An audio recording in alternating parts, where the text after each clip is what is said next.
Monsieur Alioune, bonsoir. Bonsoir. Et vous êtes le directeur régional de Amnesty International chargé de l'Afrique de l'Ouest et du Centre. Vous venez de faire un premier passage à l'émission Sans détour que ce n'est plus coproduit avec le groupe Nexus et l'école d'image Supermax. Quelle est l'image que vous avez de la conception de cette émission? Je pense que c'est tout de même une conception assez libérale, hein? Avec des journalistes qui sont des journalistes professionnels et puis qui vous posent les bonnes questions, même si c'est des questions qui sont très difficiles, et qui vous permettent d'exprimer vos idées correctement. Donc moi je suis totalement satisfait de cette émission que je ne connaissais pas d'ailleurs, que je découvre avec beaucoup de plaisir. Alors, entre autres questions que vous avez abordées, il y a l'affaire Sonko. Pour vous, Ousmane Sonko, c'est un lanceur d'alerte. Et de ce point de vue, il devait être protégé par l'État du Sénégal plutôt que de le radier, c'est ça? Absolument. C'est-à-dire, aujourd'hui, les lanceurs d'alerte, ils sont poursuivis, criminalisés, pratiquement, considérant leur action comme des délits. Or, il me semble que leur action est totalement en phase avec le désir de gouvernance vertueuse. Par le président Macky Sall. Absolument. Et puis, s'ils ont un soutien du côté de l'opinion, c'est parce qu'ils perçoivent comme totalement injuste le sort qui leur est fait. Donc le moment est venu aujourd'hui de réfléchir sur le statut qu'il faut attribuer aux lanceurs d'alerte et sur la protection que l'État doit leur donner. Ça, c'est un. De deux aussi, c'est un haut fonctionnaire. Tout de même des impôts et des domaines. Ce n'est pas une formation qu'on peut avoir en claquant des doigts. Donc, par rapport effectivement à ce qu'on lui reproche, vraiment la procédure a été très expéditive. Et de deux, tout de même, quand on l'accuse de choses considérées entre guillemets comme graves, mais on doit lui donner la possibilité de défendre sa cause. Donc le droit à la défense, qui est un droit fondamental, n'a pas été respecté. Avec une décision aussi, je dirais, expéditive et brutale, il est évident que ça a suscité une très profonde émotion et beaucoup d'indignation auprès du public de façon globale. Alors l'autre question que vous avez abordée dans l'émission, c'est la question de l'éducation nationale. Est-ce qu'aujourd'hui, que le secteur privé s'intéresse beaucoup plus, le secteur privé international s'intéresse à l'éducation, est-ce que ça vous pose des problèmes? Est-ce que vous avez une inquiétude par rapport à ça? J'ai beaucoup d'inquiétudes. Je ne vois pas quand même un seul pays, tous les pays qui se sont développés en négligeant leur propre éducation nationale. En éducation, en négligeant le secteur de la recherche et de l'enseignement supérieur. Ce n'est pas possible. Ça veut dire que si les gens, aujourd'hui, comme ils le disent, ils veulent l'émergence, je ne vois pas comment on peut le faire sans renforcer le secteur de l'éducation, sans renforcer le secteur également de l'enseignement supérieur et de la recherche.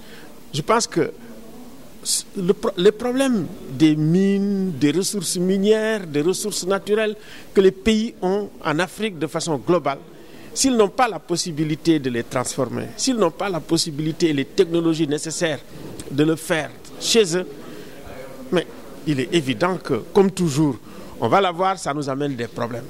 Mais aujourd'hui, si nous voulons quand même être dans le secteur de l'innovation, si nous voulons effectivement avoir des start-up, si nous voulons effectivement renforcer la croissance de façon globale et le développement, je pense que le secteur prioritaire, la priorité des priorités, c'est l'éducation. C'est l'absence d'éducation dans certains pays qui amène aussi les conflits graves. Si vous allez Boko Haram, c'est le nord du Nigeria. Allez voir l'éducation au nord du Nigeria, c'est presque inexistant. Prenez le nord du Mali, avec AQMI, avec les jeunes qu'on mobilise très facilement dans cela. Il n'y a pas d'éducation, il n'y a pas d'administration. Si vous allez au Niger, c'est pareil. Si vous allez au Tchad, c'est de grands pays. Donc, l'éducation nationale, c'est une question de sécurité nationale. Et je pense que les États africains doivent discuter, négocier avec les bailleurs de fonds sur le plan international et dans le cadre de la coopération pour renforcer l'éducation, qui est renforcer la paix, qui est renforcer la sécurité en Afrique. Alors, le Gabon vient de terminer une élection à l'issue de laquelle le président sortant Ali Bongo est donné vainqueur. C'est une élection à un tour. On a également le Togo qui pratique une élection à un tour. Mais aujourd'hui, je pense que la demande est forte de la part des oppositions de ces pays-là à ce que l'on revienne à une élection à 2 tours. Est-ce que vous pensez qu'une élection à 2 tours, c'est beaucoup plus démocratique et c'est beaucoup plus juste?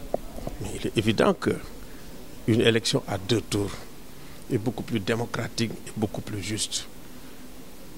Même aux États-Unis, la manière dont ils organisent leurs primaires, parce qu'on dit souvent les États-Unis c'est une élection à 1 tour.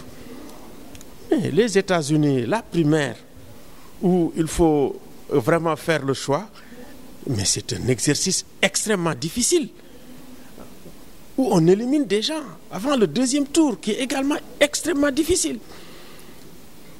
En Afrique, nous avons 2 tours. Les 2 tours, ça permet effectivement de choisir à la fin. Ça permet d'avoir un processus beaucoup plus démocratique, où il y a beaucoup plus d'équité. Mais maintenant, vous êtes au pouvoir, vous avez l'argent, vous avez les postes, vous avez les ressources. Il est évident que tout le monde se dit, bon, écoutez, et quand on regarde en Afrique, les pays où il n'y a pas d'alternance, ou les pays où on évite l'alternance, c'est les pays où il y a une élection à 1 tour. Donc il faut changer les choses. Si on veut des alternances à la fois pacifiques et des alternances qui proviennent d'élections démocratiques, transparentes et consensuelles. Sinon, les changements vont se faire par d'autres moyens, des moyens beaucoup plus violents. Et puis des moyens effectivement qui ruinent l'État et qui quand même amènent des tas de problèmes, des tas de souffrances aux populations locales. Je pense qu'il faut aller vers le scrutin à 2 tours. Ça, c'est beaucoup plus démocratique, c'est beaucoup plus juste.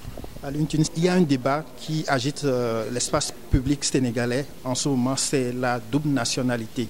Est-ce que vous pensez que c'est un débat opportun? Parce que pour certains, ce débat-là vise 2 personnalités, Karim Wade et Abdoul Mbaye, qui ont une autre nationalité autre que sénégalaise. Mais il se trouve que ces gens-là n'ont pas été naturalisés, mais ils sont nés avec un parent non sénégalais. C'est un faux débat. Pour moi, je pense même que c'est un débat qu'il faut éviter au regard vraiment de l'expérience que nous en avons de la Côte d'Ivoire. Il y a eu quand même une situation post-électorale qui a été tragique avec 3000 morts pratiquement et avec un ancien président qui se retrouve à la CPI. Je pense qu'il faut faire extrêmement attention. Aujourd'hui, avec la mondialisation, même sans la mondialisation, vous avez un parent, une maman qui est française, un papa qui est sénégalais, mais vous avez de fait la double nationalité. Vous ne l'avez même pas cherché. Si vous avez une maman qui est béninoise, un papa qui est sénégalais, mais c'est à peu près la même chose. Donc, mettons ça de côté. D'autant plus qu'aujourd'hui, en Afrique, on est en train de chercher le passeport africain qui a été lancé par Idriss Déby. Et dans beaucoup de pays, aujourd'hui, on permet aux Africains d'entrer et de sortir. Je pense que cette liberté de circulation fait effectivement que les Africains se mélangent et deviennent tous des parents.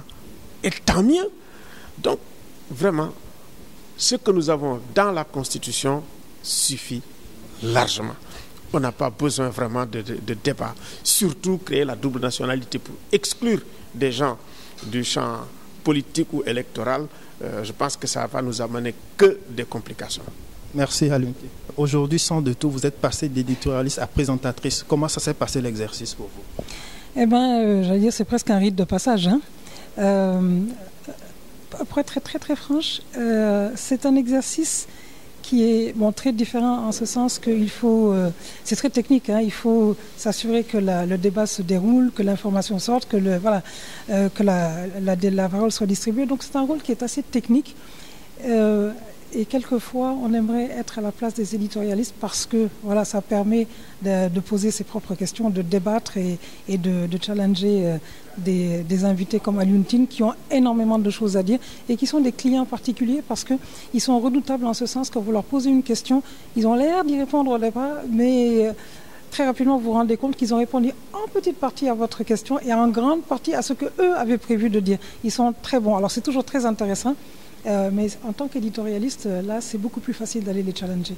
Justement, Alioune Tine, comme vous avez dit, c'est une grande personnalité et qui connaît beaucoup de questions sur lesquelles vous aviez prévu de faire cette émission. Comment vous appréciez dans l'ensemble sa prestation?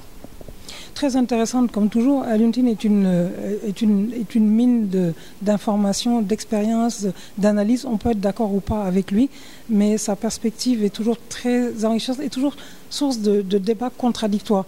Je ne suis pas nécessairement d'accord avec lui sur diverses questions comme l'approche, la solution à apporter au problème de sécurité dans la sous-région. Mais c'est intéressant parce que personne n'a la réponse aujourd'hui et il faut pouvoir en débattre. Mais je trouve extrêmement intéressant et enrichissant de parler avec lui.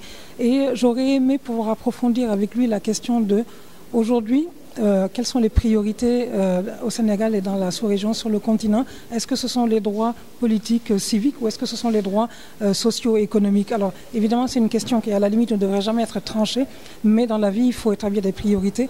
Et pourquoi est-ce qu'ils ont établi les priorités au niveau politique? Amadou Ba, vous êtes le rédacteur en chef de l'AS et vous venez de passer à l'émission Sans détour. Vous avez reçu Alioune Tine. Que pensez-vous de la prestation de M. Tine, qui est le directeur régional de Amnesty International chargé de l'Afrique de l'Ouest et du Centre?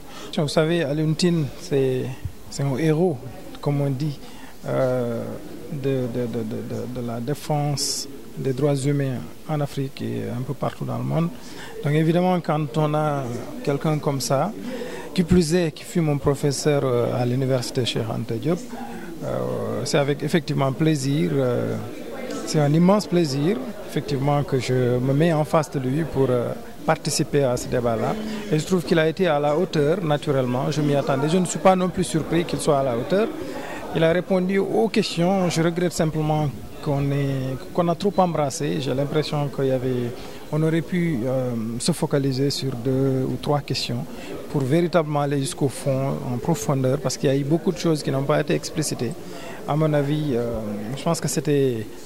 En somme, une bonne émission, à la limite, oui, qui devrait être renouvelée davantage. Est-ce que ces réponses sur l'affaire Sonko vous ont satisfait? Oui, je pense que c'est peut-être la manière dont les questions ont été formulées qui ne lui a pas permis d'être tranché dans cette affaire-là. Il est revenu sur les principes, naturellement, en tant que défenseur des droits humains. Mais je pense que le cas Sonko, quand même, méritait une défense beaucoup plus vigoureuse, une prise de position beaucoup plus radicale. On connaît un peu Alioune Tine, qui est très radical dans ses prises de position. Je pense que là, éventuellement, il aurait même pu décliner un plan d'action, ou en tout cas des actions qui sont envisagées par son organisation, pour voir un peu comment faire en sorte que M. Sonko puisse rentrer dans ses droits, parce qu'il est évident que pour lui, il s'agit d'une violation manifeste des droits humains, d'abord d'un haut fonctionnaire. Il a plutôt posé le débat en termes de défenseurs comment on les appelle encore, des lanceurs d'alerte.